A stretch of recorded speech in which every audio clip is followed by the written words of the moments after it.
quiz. What's the closest star to Earth?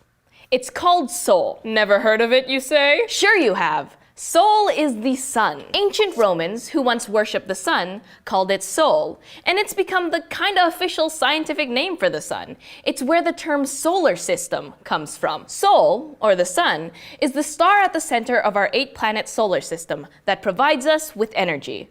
Without the sun, Earth would be a dark, frozen world with no life. But how does the sun's energy get to us?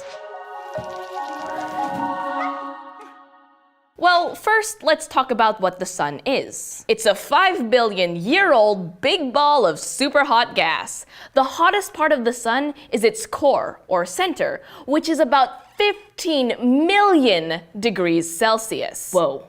Its surface is not quite as hot, but it's still almost 5,600 degrees Celsius, which is pretty toasty if you ask me. And as for its size, the sun is so huge, you could line up over 100 Earths along the face of it, and more than 1 million Earths could fit inside it. But the sun's size isn't what makes it seem so big and bright to us on Earth.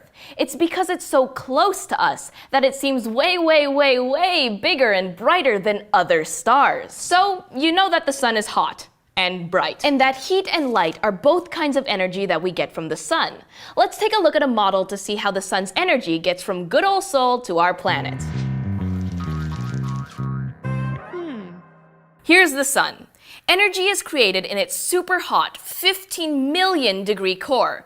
That energy then travels outward from the core to the surface of the sun. But this journey from the center of the sun to its surface can take over 100,000 years to complete. But once the energy deep inside the sun finally gets to the surface, it travels as light and heat all the way to Earth. In fact, it only takes about 8 minutes for light to travel approximately 150 million kilometers through space to Earth over here. That's not such a long time.